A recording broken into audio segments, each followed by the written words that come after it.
আসসালামু আলাইকুম এভরিওয়ান, সবাইকে স্বাগত জানাচ্ছি সাধারণ জ্ঞানের আরো একটি গুরুত্বপূর্ণ ক্লাসে, আমাদের 10 মিনিট স্কুলের অ্যাডমিশন প্রোগ্রামে। আমরা এর আগের ক্লাসগুলোতে বাংলাদেশের ইতিহাস সম্পর্কে হয়তো কিছুটা জেনেছি, আমরা হয়তো বাংলাদেশের ইতিহাস সম্পর্কে বেশ কিছুটা পড়তেও শুরু করেছি। বাংলাদেশের ইতিহাসের একজন অত্যন্ত গুরুত্বপূর্ণ ব্যক্তিকে কেন্দ্র করে আজকের এই ক্লাসটি হবে, যাকে কেন্দ্র করে বাংলাদেশের ইতিহাসের অনেক গুরুত্বপূর্ণ কিছু ঘটনা ঘটে গিয়েছে এবং আমাদের সাধারণ জ্ঞানের যে সকল পরীক্ষা হয় সেখানটাতেও এই মানুষটি অত্যন্ত গুরুত্ব বহন করেন। তো আমি কালক্ষেপণ না করে সরাসরি আমার যে ক্লাসের বিষয়বস্তু রয়েছে সেখানটাতে চলে যেতে চাই। আমরা যখন বিশ্ববিদ্যালয় কিংবা যে কোনো কম্পিটিটিভ টেস্টে পরীক্ষা দিতে যাব, তখন আমরা দেখব যে বঙ্গবন্ধু শেখ মুজিবুর রহমানকে নিয়ে অনেক প্রশ্ন হচ্ছে। তাই আজকের যেই ক্লাস, সেই ক্লাসে অত্যন্ত গুরুত্ব সহকারে আমরা বঙ্গবন্ধু শেখ মুজিবুর রহমানের জীবন নিয়ে পড়ব। তার প্রবর্তিত যে 6 দফা আন্দোলন রয়েছে, তার মাধ্যমে যে শুরু হয়েছিল 6 দফাটি, সেই আন্দোলন সম্পর্কে জানবো এবং 6টি দফা সম্পর্কে আমরা জানবো। গণ অভ্যুত্থান সম্পর্কে জানবো, তাকে এবং আরো 34 জন রাজনৈতিক বন্দীকে মুক্ত করবার জন্য, আগরতলা ষড়যন্ত্র মামলা থেকে নিষ্কৃতি দেবার জন্য যে গণ অভ্যুত্থান হয়েছিল সেটা সম্পর্কে জানবো এবং মুক্তিযুদ্ধ পরবর্তী যে শাসন রয়েছে 71 থেকে 75 সাল পর্যন্ত, তা সম্পর্কে কিছুটা জানবো। আশা করি আমরা সবাই মনোযোগ দিয়ে ক্লাসটি করব। ক্লাসটিতে আমাদের জন্য লুকিয়ে রয়েছে অনেক গুরুত্বপূর্ণ কিছু তথ্য। সবার আগেই বঙ্গবন্ধু শেখ মুজিবুর রহমান সম্পর্কে খুব বেসিক কিছু তথ্য আমাদেরকে জেনে নিতে হবে। তার জন্ম, মৃত্যু, তার জন্মস্থান এ সংক্রান্ত খুব বেসিক কিছু তথ্য এখানটাতে রয়েছে। সবার আগে তার জন্ম 1920 সালে 17ই মার্চ টুঙ্গিপাড়া গ্রামে, গোপালগঞ্জের টুঙ্গিপাড়া গ্রামে। কোন নদীর তীরে যদি জিজ্ঞেস করা হয় আমরা বলতে পারবো বাইগার নদীর তীরে। তার পিতার নাম শেখ লুৎফর রহমান এবং মাতা সায়রা খাতুন। তিনি আওয়ামী লীগ প্রতিষ্ঠার সময় ছিলেন যুগ্ম সম্পাদক, যেটাকে আমরা ইংরেজিতে বলি জয়েন্ট সেক্রেটারি। এই প্রশ্নটাও কিন্তু প্রায়শই হয়। তিনি প্রথমবারের মতো পূর্ব পাকিস্তানের স্বায়ত্তশাসন দাবি করেছিলেন 1955 সালে। এই তথ্যটাও যথেষ্ট গুরুত্বপূর্ণ। তিনি রাষ্ট্র বনাম শেখ মুজিবুর রহমান এবং অন্যান্য এই নামে যে মামলাটি, যেটিকে আগরতলা মামলা হিসেবে আমরা চিনি, আগরতলা ষড়যন্ত্র মামলা হিসেবে আমরা চিনি, সেই মামলার আসামি হন 1968 সালে এবং তিনি সেই মামলার 1 নম্বর আসামি ছিলেন। তার সঙ্গে আরো 34 জন আসামি এই মামলায় ছিলেন। বঙ্গবন্ধু উপাধি শেখ মুজিবুর রহমানকে প্রদান করেন তোফায়েল আহমেদ। এটি অত্যন্ত পপুলার একটি প্রশ্ন, অনেকবার এই প্রশ্নটি এসেছে যে বঙ্গবন্ধু উপাধি কে দিয়েছেন। তাকে উপাধিটি দিয়েছেন তোফায়েল আহমেদ।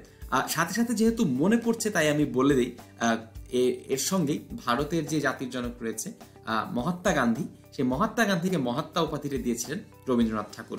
আমরা যখন এরকম উপাধিগুলো পড়বার চেষ্টা করব তখন একটার সাথে আরেকটা যদি রিলেট করে পড়ি তাহলে হয়তো মনে থাকতে পারে। শেখ মুজিবুর রহমানকে বঙ্গবন্ধু উপাধি দিয়েছেন তোফায়েল আহমেদ, মহাত্মা গান্ধীকে মহাত্মা উপাধি দিয়েছিলেন রবীন্দ্রনাথ ঠাকুর। পাকিস্তানের লায়ালপুর সামরিক জেলে তাকে মৃত্যুদণ্ডাদেশ দেওয়া হয়, যা কার্যকর করা হয়নি। তিনি মুক্তিযুদ্ধের সময় পাকিস্তানের সেই সামরিক জেলে বন্দী ছিলেন এবং পরবর্তীতে যখন বাঙালির চূড়ান্ত বিজয় ঘটে তখন পাকিস্তান বাহিনী তাকে ছেড়ে দিতে বাধ্য হয়। তিনি স্বাধীন বাংলাদেশে 2 মেয়াদে রাষ্ট্রপতি ছিলেন। প্রথম বাংলাদেশ হিসেবে তিনি জাতিসংঘের সাধারণ পরিষদে বাংলায় বক্তব্য দেন 25 সেপ্টেম্বর 1974 সালে। এই তারিখটাও গুরুত্বপূর্ণ। 25 সেপ্টেম্বর 1974 সালে তিনি সর্বপ্রথম বাংলায় বক্তব্য দিয়েছিলেন জাতিসংঘের সাধারণ পরিষদে। বঙ্গবন্ধুর বৃহত্তম প্রতিকৃতি বর্তমানে যশোরে অবস্থিত। বঙ্গবন্ধু শেখ মুজিবুর রহমান সম্পর্কে আরো কিছু তথ্য যদি আমরা জানতে পারি, যেমন তোফায়েল আহমেদের বঙ্গবন্ধু উপাধি দেওয়া নিয়ে যখন আমি কথাটা বলছিলাম, এই উপাধিটি কবে দেয়া হয়েছিল এই প্রশ্নটিও কিন্তু হতে পারে। যেমন 1969 সালের 23 ফেব্রুয়ারি রেসকোর্স ময়দানে শেখ মুজিবুর রহমানকে গণসংবর্ধনা দিয়ে বঙ্গবন্ধু উপাধিতে ভূষিত করা হয়। এই সময় তোফায়েল আহমেদ ডাকসুর ভিপি ছিলেন এবং তিনি শেখ মুজিবুর রহমানকে বঙ্গবন্ধু উপাধিতে ভূষিত করেন। অন্যদিকে স্বাধীন বাংলাদেশে বঙ্গবন্ধু রাষ্ট্রপতিত্বের যে মেয়াদকাল সেটাও আমাদের জেনে রাখা উচিত। 17 এপ্রিল 1971 থেকে, কারণ 17 এপ্রিল কিন্তু শপথ গ্রহণ করেছিলেন সমগ্র যেই মুজিবনগর সরকার, তাই আনুষ্ঠানিকভাবে আমরা ধরে নেব যে 17 এপ্রিল 1971 থেকে 12 জানুয়ারি 1972 এটি ছিল তার প্রথম টার্ম, প্রথম মেয়াদ, এবং তার পরবর্তীতে 25 জানুয়ারি 1975 থেকে তার মৃত্যু পর্যন্ত, অর্থাৎ 15 আগস্ট 1975 পর্যন্ত তিনি রাষ্ট্রপতি ছিলেন।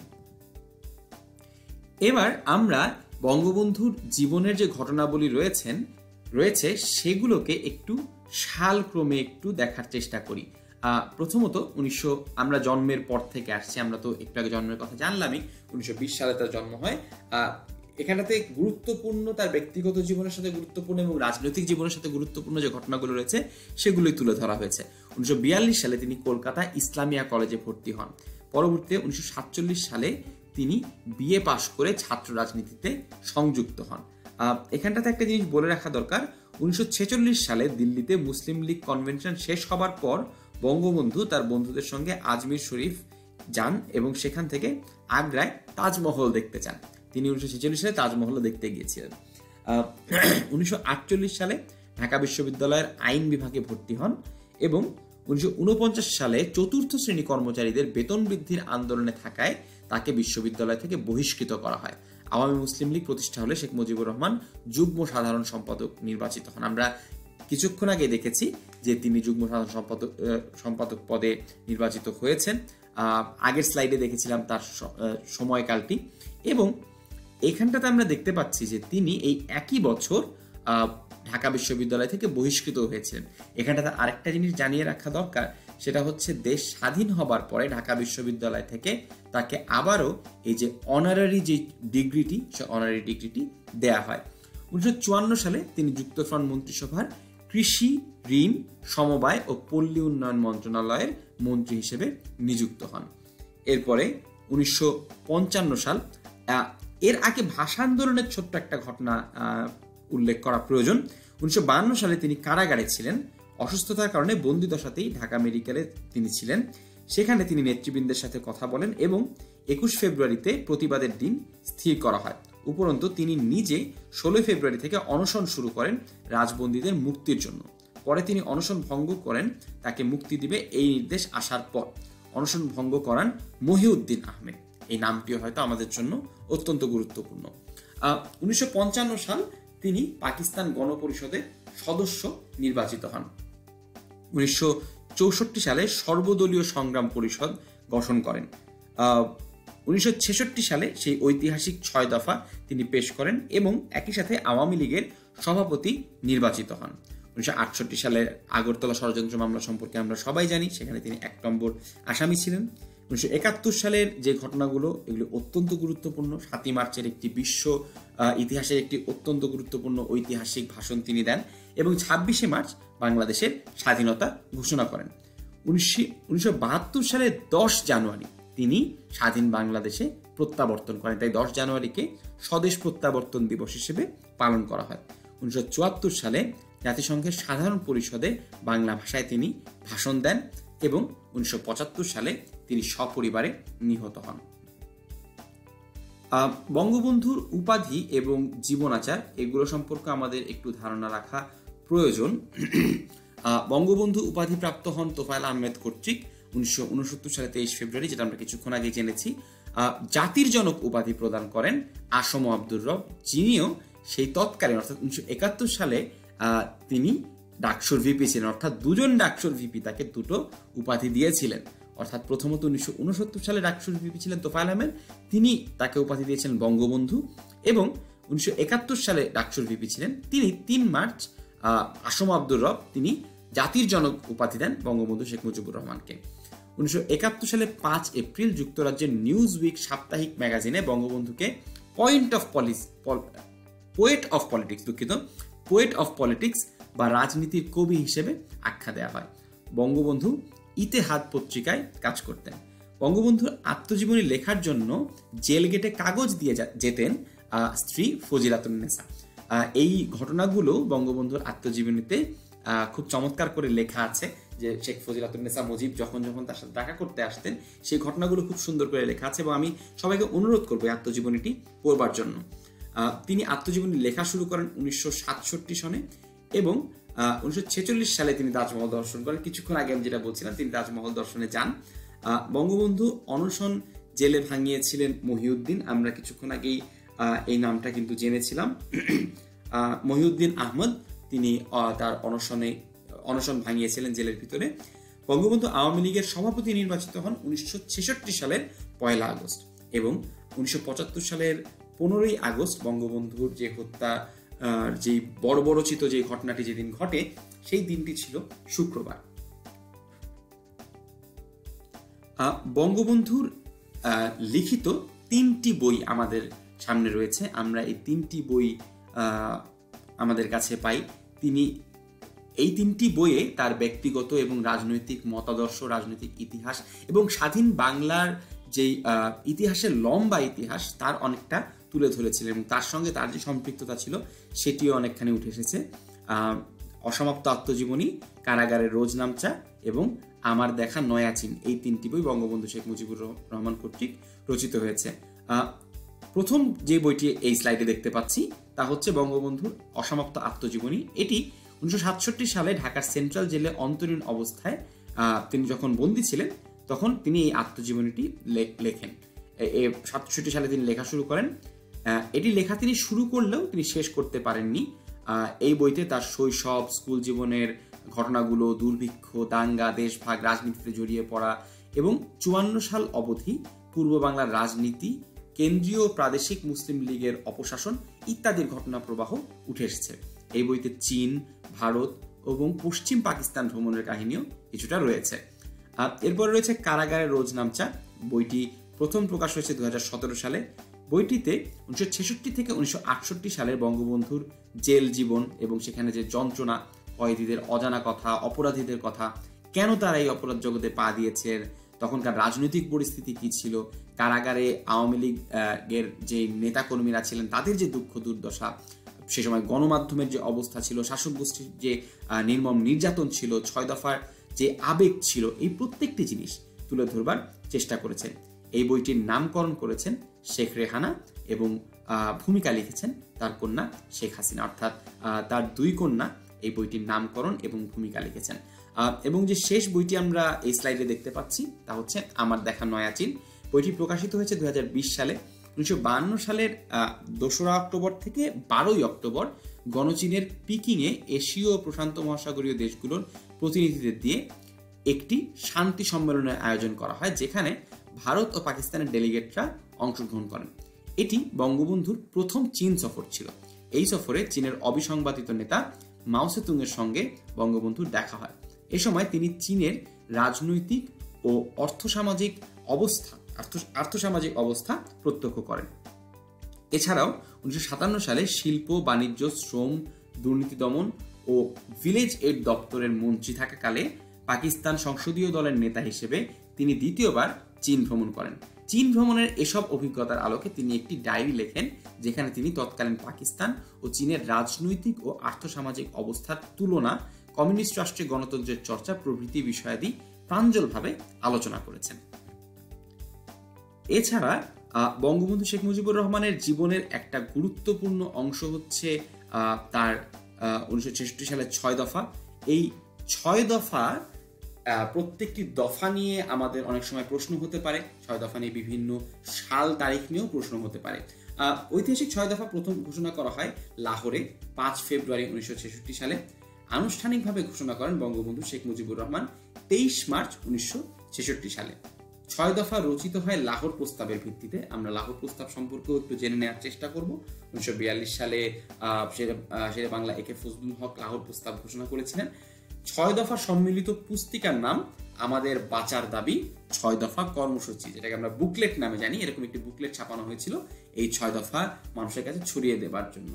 বাংলার ম্যাগনা কার্টা বলা হয় 6 দফাকে, কিংবা বাঙালি জাতির মুক্তির সনদও বলা হয় 6 দফাকে। 6 দফা দিবস হচ্ছে 7 জুন। এই 6 দফার প্রেক্ষাপটটা জানা অত্যন্ত প্রয়োজন।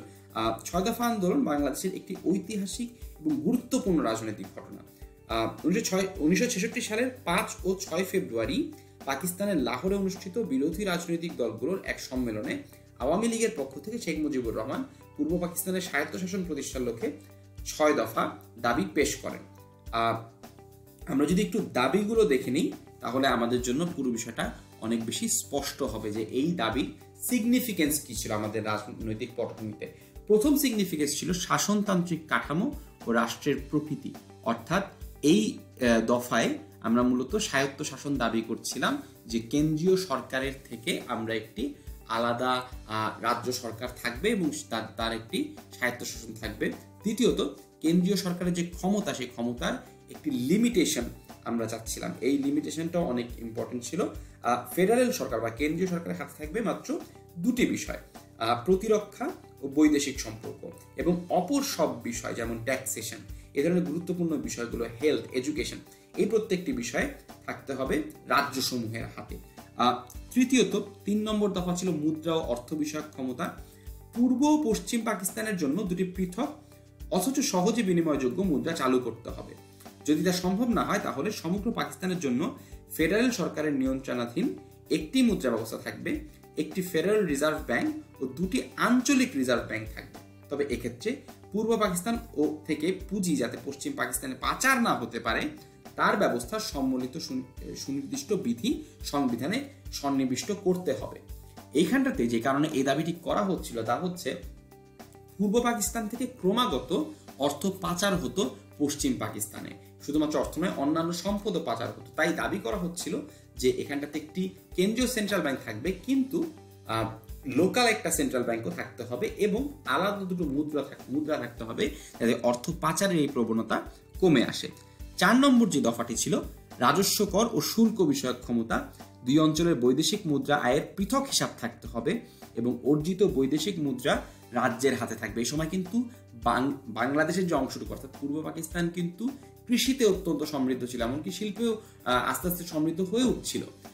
এই সময়টাতেই এই যে বৈদেশিক মুদ্রা আমরা অর্জন করতাম, বাঙালিরা অর্জন করতাম, এই টাকা দিয়ে আমাদের উন্নয়ন না হয়ে পশ্চিম পাকিস্তানের উন্নয়ন করা হতো। সেখানটাতে রাস্তাঘাট, কালভার্ট তৈরি হতো এবং এই বিশ্ববিদ্যালয় তৈরি হতো এবং পূর্ব বাংলা অত্যন্ত অবহেলায় পড়ে থাকতো। তাই এই সময়টাতে বলা হয়েছিল যে বৈদেশিক মুদ্রার যে হিসাব সেটিকে আলাদা রাখতে হবে এবং বৈদেশিক বাণিজ্য বিষয়ক যেই স্বাধীন ক্ষমতা সেটিও থাকতে হবে। এবং সর্বশেষ, আধা সামরিক বাহিনী গঠনের ক্ষমতা। প্রতিরক্ষায় পূর্ব পাকিস্তানকে স্বাবলম্বী করার লক্ষ্যে আধা সামরিক রক্ষী বাহিনী গঠন, পূর্ব পাকিস্তানে অস্ত্র কারখানা স্থাপন এবং কেন্দ্রীয় নৌবাহিনীর সদর দপ্তর পূর্ব পাকিস্তানে স্থাপন করতে হবে, এই দাবিগুলো করা হয়েছিল। কেন্দ্রীয় নৌবাহিনীর সদর দপ্তর করতে বলা হচ্ছিল তার কারণ পাকিস্তানের তুলনায় বাংলাদেশের যে এলাকা অর্থাৎ পশ্চিম পাকিস্তানের তুলনায় পূর্ব পাকিস্তানে কিন্তু নদীর সংখ্যা অনেক বেশি ছিল এবং আমাদের একটি চমৎকার একটি নৌ বন্দর মতো ছিল। হ্যাঁ, আমাদের নৌ বন্দর ছিল, আমাদের সমুদ্র বন্দর ছিল। অর্থাৎ এইখানটাতে যেই নৌবাহিনীর যেই কেন্দ্রীয় সদর দপ্তর সেটা অনেক বেশি সেন্স মেক করে। অন্যদিকে যাতে আমরা নিজেদেরকে ডিফেন্ড করতে পারি শত্রুর হাত থেকে, তার জন্য আমাদের একটি প্যারামিলিটারি ফোর্স কিংবা আধা সামরিক বাহিনী গঠনের ক্ষমতার জন্য আমরা দাবি জানিয়েছিলাম এই 6 দফার মাধ্যমে। এবার 1969 সালের যে গণ অভ্যুত্থান, যেটি কিনা বঙ্গবন্ধু শেখ মুজিবের জীবনের সাথে এবং বাঙালি জাতির ইতিহাসের সাথে অত্যন্ত গভীরভাবে মিশে আছে। আওয়ামী লীগের 6 দফার কর্মসূচির সাথে ছাত্র সংগ্রাম পরিষদের 11 দফা কর্মসূচি অন্তর্ভুক্ত হয়ে ছাত্র জনতার ঐক্যবদ্ধভাবে স্বৈরাচারী আইয়ুব খানের বিরুদ্ধে গড়ে ওঠা পূর্ব পাকিস্তানের উত্তাল আন্দোলন হচ্ছে গণ অভ্যুত্থান। এই গণ অভ্যুত্থানের একটা গুরুত্বপূর্ণ উদ্দেশ্য ছিল আমাদের যে সকল রাজবন্দী রয়েছেন সে অর্থাৎ আমাদের আগরতলা ষড়যন্ত্র মামলার যে সকল আসামি রয়েছেন তাদেরকে ফিরিয়ে আনা, তাদেরকে মুক্ত করা। গণ অভ্যুত্থানকালীন পূর্ব পাকিস্তানের গভর্নর ছিলেন মোনেম খান। সর্বদলীয় ছাত্র সংগ্রাম পরিষদ গঠিত হয় 1969 সালের 4 জানুয়ারি। পূর্ব পাকিস্তান ছাত্রলীগ, ছাত্র ইউনিয়নের 2 গ্রুপ এবং ছাত্র ফেডারেশনের একাংশ মিলে এই ছাত্র সংগ্রাম পরিষদ গঠন করে। 1969 সালের 22 ফেব্রুয়ারি আগরতলা ষড়যন্ত্র মামলা প্রত্যাহার করে নিতে বাধ্য হয় পাকিস্তানি শাসক গোষ্ঠী। বঙ্গবন্ধু পূর্ব পাকিস্তানের নাম বাংলাদেশ নামকরণ করেন 5 ডিসেম্বর 1969 সালে। শেখ মুজিবুর রহমানকে জাতির জনক ঘোষণা করা হয় 3রা মার্চ 1971। আমরা কিছুক্ষণ আগে ইতিহাসটা আবারও দেখেছি। এবং গণ অভ্যুত্থান দিবস ছিল 24শে জানুয়ারি। এই সময় গণ অভ্যুত্থানে যারা শহীদ হয়েছেন তাদের মধ্যে অত্যন্ত উল্লেখযোগ্য আসাদুজ্জামান, মতিউর রহমান মল্লিক, সার্জেন্ট জহুরুল হক এবং ডক্টর শামসুজ্জোহা। এদের সম্পর্কে অত্যন্ত গুরুত্বপূর্ণ কিছু তথ্য আমাদের সাধারণ জ্ঞানের যে বইটি রয়েছে সেখানে রয়েছে। আমাদের অবশ্যই এই তথ্যগুলো কিন্তু জানতে হবে। পাকিস্তানের বিভিন্ন সময়ে যে সকল প্রধানমন্ত্রী ছিলেন তাদের সম্পর্কেও একটু জেনে নেওয়া দরকার।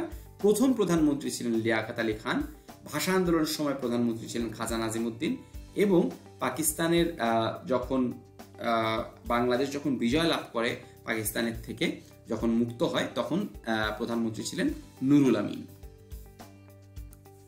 এবার আমরা মুক্তিযুদ্ধ পরবর্তী যে শাসন আমল রয়েছে সেই শাসন আমল সম্পর্কে একটু জানার চেষ্টা করি। ৭২-এর যে বাংলাদেশ, 10 জানুয়ারি জাতির জনক বঙ্গবন্ধু শেখ মুজিবুর রহমান তার সেই স্বপ্নের স্বাধীন বাংলাদেশে ফিরে আসেন, এবং 9 মাসের অধিক সময় কারাবাস করার পরে তিনি সেখান থেকে মুক্তি পান 8 জানুয়ারি, এবং সেই মিয়ানওয়ালি জেল থেকে যখন মুক্তি পান তিনি 2 দিন বিরতিতে লন্ডন ও দিল্লি ঘুরে আসেন, এবং তারপরে 10 জানুয়ারিতে তিনি তার সেই সোনার বাংলাদেশে ফিরে আসেন।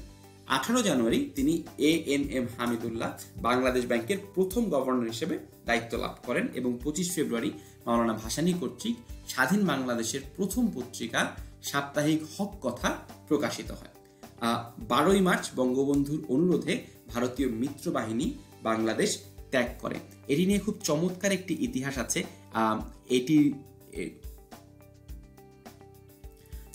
এইটিকে কেন্দ্র করে খুব চমৎকার একটি ইতিহাস আছে, যে ইতিহাসটা আমার বাবার কাছ থেকে শোনা। এই 12ই মার্চের কিছুদিন পরেই বঙ্গবন্ধু শেখ মুজিবুর রহমানের জন্মদিন ছিল 17ই মার্চ, এবং কোনো একটি প্রসঙ্গে ইন্দিরা গান্ধী, তৎকালীন ভারতীয় প্রাইম মিনিস্টার, যিনি কিনা বাংলাদেশের মুক্তিযুদ্ধে বাংলাদেশকে নানাভাবে সহায়তা করেছিলেন, তিনি বঙ্গবন্ধু শেখ মুজিবুর রহমানকে জিজ্ঞেস করেছিলেন যে আপনি এই জন্মদিনের উপহার হিসেবে কি চান, এবং বঙ্গবন্ধু শেখ মুজিবুর রহমান বলেছিলেন যে আমি চাই ভারতীয় মিত্রবাহিনী বাংলাদেশ ত্যাগ করুক। সেই সময় তিনি ইন্দিরা গান্ধী বলেছিলেন যে এখন তো ভারতের পার্লামেন্ট চালু নেই, এখন তো আমি সেটা করতে পারি না। কিন্তু বঙ্গবন্ধুর সেই সময় একটি বলিষ্ঠ উত্তরের কারণে, একটি অত্যন্ত কূটনৈতিক উত্তরের কারণে ইন্দিরা গান্ধী সেই সময় সেই সৈন্য ত্যাগ করতে কিছুটা আগ্রহী হয়ে ওঠেন, তিনি রাজি হন। সেই সময় বঙ্গবন্ধু তাকে কনভিন্স করতে সক্ষম হন। এখানে আমরা বুঝতে পারি যে কূটনৈতিক দক্ষতা বঙ্গবন্ধু শেখ মুজিবুর রহমানের কতটা প্রখর ছিল। 19 মার্চ ভারত ও বাংলাদেশের মধ্যে শান্তি ও সহযোগিতা বৃদ্ধির লক্ষ্যে 25 বছর মেয়াদী একটি মৈত্রী চুক্তি স্বাক্ষরিত হয়, যা বাংলাদেশ ভারত মৈত্রী চুক্তি নামে পরিচিত। ৭২-এর বাংলাদেশ সম্পর্কে আরো কিছু গুরুত্বপূর্ণ তথ্য। 11 এপ্রিল ডক্টর কামাল হোসেনকে সভাপতি করে 34 সদস্যের সংবিধান রচনা কমিটি গঠন করা হয়। এটা কিন্তু খুবই গুরুত্বপূর্ণ একটা তথ্য। বাংলাদেশ সংবিধানকে কেন্দ্র করে যে কটা তথ্য রয়েছে তার মধ্যে 11 এপ্রিল তারিখটা খুবই গুরুত্বপূর্ণ। ডক্টর কামাল হোসেনকে সভাপতি করে এই সংবিধান রচনা কমিটিটি গঠন করা হয়।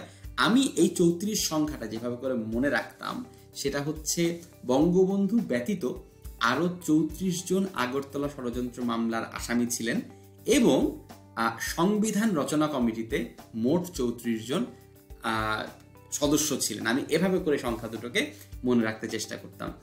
1 মে শাহ আব্দুল হামিদ বাংলাদেশের একজন প্রখ্যাত রাজনীতিবিদ এবং বাংলাদেশের জাতীয় সংসদের প্রথম স্পিকার মৃত্যুবরণ করেন। 15 জুলাই বাংলাদেশ ফুটবল ফেডারেশন প্রতিষ্ঠিত হয়। 4 নভেম্বর বাংলাদেশের সংবিধানের খসড়া জাতীয় সংসদে গৃহীত হয়, এবং 16 ডিসেম্বর বিজয় দিবসের প্রথম বার্ষিকী হতে বাংলাদেশে সংবিধান কার্যকর করা হয়। এই যে 72-এর সংবিধান, এই 72-এর সংবিধান কিন্তু বাংলাদেশের রাজনীতিতে অত্যন্ত আলোচিত একটি অধ্যায়। আমরা বারে বারে সেই 72-এর সংবিধানে ফিরে যাওয়ার চেষ্টা করি। এই 72-এর সংবিধান থেকে আমাদের অনেক কিছু শেখার আছে। 29 ডিসেম্বর শেখ মুজিবুর রহমানের সরাসরি তত্ত্বাবধানে রেজলিউশনের মাধ্যমে জাতীয় নিরাপত্তা গোয়েন্দা সংস্থা প্রতিষ্ঠিত হয়।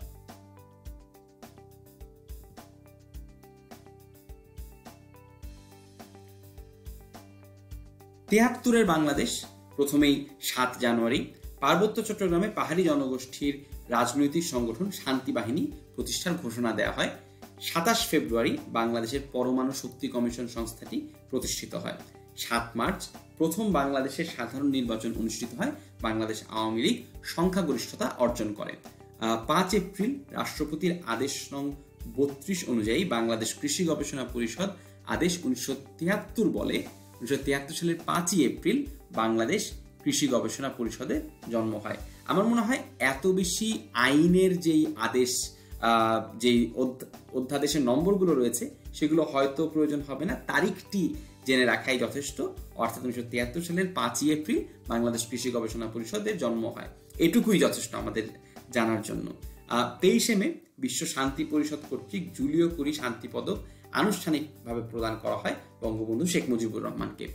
6 সেপ্টেম্বর বাংলাদেশের জোট নিরপেক্ষ আন্দোলন বা ন্যামে বাংলাদেশ যোগদান করে। 15 ডিসেম্বর বাংলাদেশ গেজেট কর্তৃক বিজ্ঞপ্তির মাধ্যমে বাংলাদেশের স্বাধীনতা যুদ্ধ এই পদক প্রাপ্তদের নাম ঘোষণা করা হয়।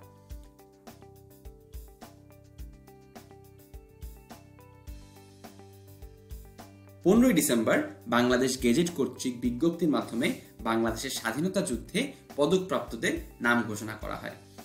24 ডিসেম্বর বাংলাদেশের দ্বিতীয় রাষ্ট্রপতি বিচারপতি আবু সাইদ চৌধুরী 1973 সালের 24 ডিসেম্বর পদত্যাগ করেন। তৎকালীন গণপরিষদের স্পিকার জনাব মোহাম্মদ উল্লাহ বিনা প্রতিদ্বন্দ্বিতায় বাংলাদেশের তৃতীয় রাষ্ট্রপতি নির্বাচিত হন। 74 সালে বাংলাদেশ 11 জানুয়ারি কুমিল্লায় প্রথম বাংলাদেশ মিলিটারি একাডেমি প্রতিষ্ঠা করা হয়। পরবর্তীতে 1976 মার্চ মাসে এটি চট্টগ্রাম শহরের নিকটবর্তী ভাটিয়ারি নামক স্থানে স্থানান্তরিত হয়। 18 জানুয়ারি 1974 সালের 18 জানুয়ারি আবুল হাসনাত মোহাম্মদ কামরুজ্জামান মন্ত্রী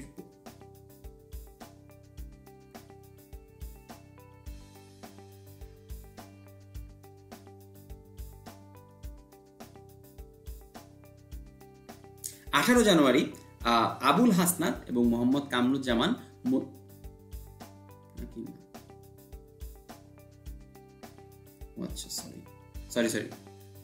18 জানুয়ারি আবুল হাসনাত মোহাম্মদ কামরুজ্জামান মন্ত্রিপরিষদ থেকে পদত্যাগ করেন এবং আওয়ামী লীগের সভাপতির পদ গ্রহণ করেন। 19 ফেব্রুয়ারি জাতীয় সংস্কৃতির গৌরবময় বিকাশকে জাতীয় আন্দোলন হিসেবে গড়ে তুলতে বাংলাদেশ শিল্পকলা একাডেমি অ্যাক্ট 1974 অনুসারে বাংলাদেশ শিল্পকলা একাডেমি প্রতিষ্ঠিত হয়। আবারও কোন অ্যাক্ট অনুযায়ী হয়েছে এটা হয়তো খুব বেশি গুরুত্বপূর্ণ নয়, সাধারণ জ্ঞানের জন্য গুরুত্বপূর্ণ যে তথ্যটি সেটা হচ্ছে তারিখ, কত সালে কত তারিখে। 1974 সালে 19 ফেব্রুয়ারি বাংলাদেশ শিল্পকলা একাডেমি প্রতিষ্ঠিত হয়, এটুকু জানা সাধারণ জ্ঞানের আঙ্গিক থেকে হয়তো যথেষ্ট। 74 সালের 22 ফেব্রুয়ারি পাকিস্তান বাংলাদেশকে আনুষ্ঠানিকভাবে স্বীকৃতি প্রদান করে। 9 এপ্রিল যুদ্ধোত্তর মানবাধিকার বিষয়ে বাংলাদেশ, ভারত ও পাকিস্তানের মধ্যে ত্রিদেশীয় চুক্তি স্বাক্ষরিত হয়। 17 সেপ্টেম্বর বাংলাদেশ জাতিসংঘে যোগদান করে। 28 ডিসেম্বর ক্রমবর্ধমান অস্থিরতার ফলশ্রুতিতে প্রধানমন্ত্রী শেখ মুজিবুর রহমান জরুরি অবস্থা ঘোষণা করেন। 75-এর বাংলাদেশ এই সময়ে সংবিধানের 4র্থ সংশোধনীর মাধ্যমে সংসদীয় পদ্ধতির রদ ও রাষ্ট্রপতি প্রধান শাসন ব্যবস্থা প্রতিষ্ঠিত হয়।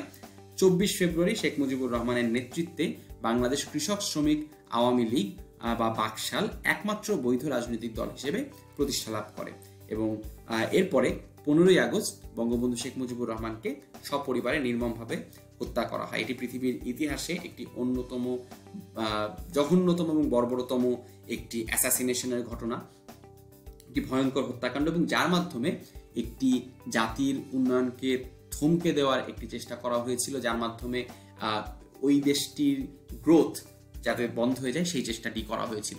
3রা নভেম্বর ব্রিগেডিয়ার জেনারেল খালেদ মোশাররফের নেতৃত্বে সেনা অভ্যুত্থান হয় এবং তিনি সেনাপ্রধানের দায়িত্ব গ্রহণ করেন। ঢাকার কেন্দ্রীয় কারাগারে স্বাধীনতা যুদ্ধে জাতীয় 4 নেতা গুপ্ত হত্যার শিকার হন। 3 নভেম্বরকে জেল হত্যা দিবস হিসেবে পালন করা হয়ে থাকে। 7 নভেম্বর পাল্টা অভ্যুত্থানের মাধ্যমে জেনারেল জিয়াউর রহমান ক্ষমতার কেন্দ্রবিন্দুতে এবং প্রধান বিচারপতি আবু সাদাত মোহাম্মদ সায়েমকে প্রধান সামরিক আইন প্রশাসক হিসেবে ঘোষণা দেন। মূলত আমরা এই বিভিন্ন অভ্যুত্থান, পাল্টা অভ্যুত্থানের যে ঘটনাগুলো রয়েছে সেগুলো বিভিন্ন বই থেকে জানতে পারি। আমি স্কুল কলেজে থাকতেই বেশ কিছু বইয়ের মাধ্যমে এ সম্পর্কে পড়তে পেরেছি। অত্যন্ত নির্মম কিছু ইতিহাস এখানটাতে রয়েছে। 15 আগস্ট বঙ্গবন্ধু শেখ মুজিবুর রহমানকে যে সকল মধ্যম সারির আর্মি অফিসাররা হত্যা করেছিলেন, তারাই হঠাৎ করে, যদিও তারা অত্যন্ত জুনিয়র র্যাঙ্কে ছিলেন, তারাই হঠাৎ করে পেছন থেকে কলকাঠি নাড়তে শুরু করেন এবং সেই সময় দেশের খুব গুরুত্বপূর্ণ সিদ্ধান্ত তারা গ্রহণ করতে শুরু করেন এবং পরবর্তীতে বিভিন্ন রাজনৈতিক মারপ্যাচে মেজর জিয়াউর রহমান ক্ষমতা গ্রহণ করেন। 24 নভেম্বর কর্নেল আবু তাহের গ্রেফতার হন। কর্নেল আবু তাহের ছিলেন জাসদের গণবাহিনীর প্রধান, এবং আমাদের যদি মনে থাকে তিনি কিন্তু 11 নম্বর সেক্টরের সেক্টর কমান্ডার ছিলেন। আমরা এই স্লাইডে হয়তো অনেককেই চিনতে পারি যারা বিভিন্ন সেক্টরে সেক্টর কমান্ডার ছিলেন, কিন্তু পরবর্তীতে বিভিন্ন রাজনৈতিক মারপ্যাচে তারা বিভিন্ন ঘটনার মধ্যে জড়িয়ে পড়েন, নিজেই অনেক ঘটনা ঘটান। অর্থাৎ মুক্তিযুদ্ধের সময় যে সকল গৌরবোজ্জ্বল নাম আমাদের সামনে ছিল তাদেরকে কেন্দ্র করে কিন্তু 75-এ বেশ ভয়াবহ কিছু ইতিহাস আমাদের সামনে ভেসে ওঠে। এই বিষয়গুলোতে আমরা আজকে যে বিষয়গুলি পড়াশোনা করলাম, এই বিষয়গুলোকে কেন্দ্র করে যে সকল প্রশ্ন পূর্ববর্তী সময়ে হয়েছে সেই প্রশ্নগুলো একটু আমরা যদি ঝালাই করে নিই। যেমন বঙ্গবন্ধু 7ই মার্চের ভাষণ ইউনেস্কোর রেজিস্টারে কবে অন্তর্ভুক্ত করা হয়, এই প্রশ্নটি কিন্তু হয়েছে ঢাকা বিশ্ববিদ্যালয়ের ডি ইউনিট 2018 সালে। এই প্রশ্নের উত্তর হচ্ছে 2017 সালের 30 অক্টোবর এটাকে ইউনেস্কো রেজিস্টারে অন্তর্ভুক্ত করে। 6 দফা সংক্রান্ত বই বা পুস্তিকাটির নাম কি? এর নাম হচ্ছে 6 দফা আমাদের বাঁচার দাবি। তৃতীয় যে প্রশ্নটি আছে এই স্লাইডে, 6 দফা দাবি প্রথম কোথায় উত্থাপিত হয়? লাহোরে। আমরা দেখেছিলাম যে বিরোধী দলীয় একটি সম্মেলনে। 4 নম্বর যে প্রশ্নটি রয়েছে, জাতীয় সংসদের প্রথম নির্বাচন কবে অনুষ্ঠিত হয়? 1973 সালের 7 মার্চ। কারাগারে রোজ নামচার ভূমিকা কে লিখেছেন? শেখ হাসিনা, এবং এটির নামকরণ করেছেন শেখ রেহানা। কোন বিখ্যাত ম্যাগাজিন বঙ্গবন্ধু শেখ মুজিবুর রহমানকে রাজনীতির কবি বা পোয়েট অফ পলিটিক্স আখ্যা দিয়েছিলেন? Newsweek. এই জিনিসটা আমাদের জানতে হবে। রাষ্ট্র বনাম শেখ মুজিবুর রহমান ও অন্যান্য এই মামলা থেকে কোন তারিখে পাকিস্তান সরকার বঙ্গবন্ধুকে মুক্তি দিতে বাধ্য হয়? 22 ফেব্রুয়ারি 1969। এই তারিখগুলো, এই তথ্যগুলো আমাদের জন্য অত্যন্ত গুরুত্বপূর্ণ, কারণ আমরা আগেই জেনেছি যে আমাদের কিন্তু আগের বছর থেকে প্রশ্ন হয়। আমরা 71 থেকে 75 পর্যন্ত যে সময়কালটা নিয়ে পড়লাম, সেখানটাতে আরও কিছু ব্যক্তিবর্গ রয়েছেন যাদের কিনা আমাদের হয়তো জানা দরকার। জাতীয় 4 নেতা সম্পর্কে আমাদেরকে বিস্তারিত জানতে হবে, বঙ্গবন্ধু শেখ মুজিবুর রহমান সম্পর্কে আমাদেরকে বিস্তারিত জানতে হবে। আশা করি আজকের যে ক্লাসটি ছিল সেই ক্লাসটি আপনাদের সবার ভালো লেগেছে। আশা করি এই ক্লাসটি আপনাদেরকে যে অ্যাডমিশন টেস্টে যে প্রিপারেশন রয়েছে সেই প্রিপারেশনে অনেক বেশি সাহায্য করবে। পরবর্তী অন্য কোনো ক্লাসে হয়তো আবারও দেখা হবে। Till then keep your preparation on. ভালো মতো প্রিপারেশন নিতে থাকুন। নিশ্চয়ই সাধারণ জ্ঞানের এই যুদ্ধে আমরাই জিতব। সবাইকে অসংখ্য ধন্যবাদ।